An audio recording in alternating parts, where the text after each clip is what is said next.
It's time for our Future Shock 2.0 segment with workforce trends expert Ira Wolfe. Ira Wolfe, welcome back for Future Shock 2.0. There's a new report out on remote work. It makes fascinating reading.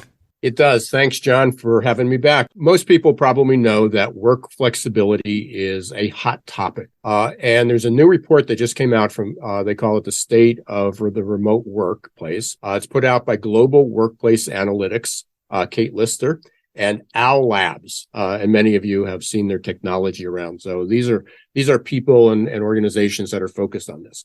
What they found was that 68% of workers now say they want to work fully remote or hybrid. That's up 3% from 2021. Those wanting to be fully remote increased by 6%. Problem is that there's only 1/3 of leaders that are sold on the idea. So you have 2/3 of the workforce says, yeah, we want remote or hybrid. And 1/3 of the leaders says, yeah, so we've got a big gap in there. Here's another issue. Only 21% of employers allow their people to work from anywhere. So when we talk about remote work, there's also a concept of where is that remoteness? And does that mean I can work from a beach in Tahiti? The answer is no, because if you live in Tahiti, Bali, or even another state, we don't even have to go out of the country. We can move to central U.S. and move to Indiana, Oklahoma, Nebraska. The state laws are different. If the company is based in New York or Pennsylvania or California or Texas and you move out of state, there's some challenges. Smaller companies don't have the resources to deal with all the tax nexus.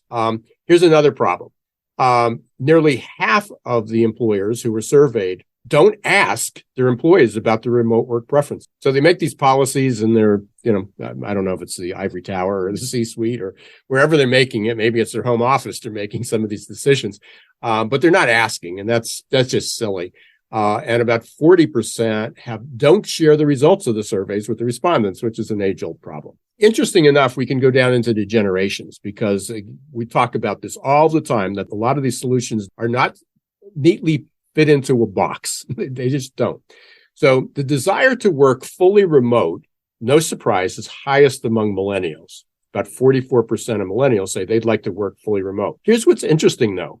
Gen Z, which is the even younger generation, mostly, let's say 26 to 28 years old and younger, they want to work hybrid. So Gen Z wants to go into the office sometimes. Millennials want to work fully remote. Baby boomers, no surprise, John, our peers, are highest for those who want to go back to the office, but it's only 31%. Wow. So it's the highest group that wants to be in the office full time is baby boomers, and women more likely want to work fully remote than men. So when you think about strategy, when you think about an organization, what are they going to offer? Look at your demographics, to look at where not only where it is, but where it's going. So if you have a lot of baby boomers retiring, maybe currently a survey today may indicate that they all want to work in the office, come back. But that's not going to hold up 2 or 3 years from now. So thinking about office space and rentals and leasing, we can go down that rabbit hole with where that's going to be. But it's a lot more complicated. One more thing on there. There's only half of employers who are teaching their workers how to participate remotely and effectively in meetings. The people were just thrown into this mess and figuring it out on their own. Half of them, only half trained their managers how to lead a remote and hybrid workplace. So the glass is half full or half empty, depending on how we want to look at it. Half of the people that are participating in meetings and half of the managers are still fumbling their way through this process 3 years later. And less than half provide education around the use of the communication tools. So even if it's something as simple as Slack, they say, hey, we got a great tool. You can communicate by Slack now. You don't have to do email. So what? You don't teach people how to use it effectively, when it should be used. There's a whole series of challenges. And I'll just close with one thing. The digital employee experience is incredibly important. There's a cybersecurity company called Avanti that did a great report on digital employee experience. And they discovered that as many as 1 in 4 employees are willing to quit their job or have quit their job because of a bad digital employee experience. That was Ira Wolfe. Ira is a workforce trends expert, a top 5 global thought leader in his field, and host of the very popular Geeks, Geezers and Googlization podcast.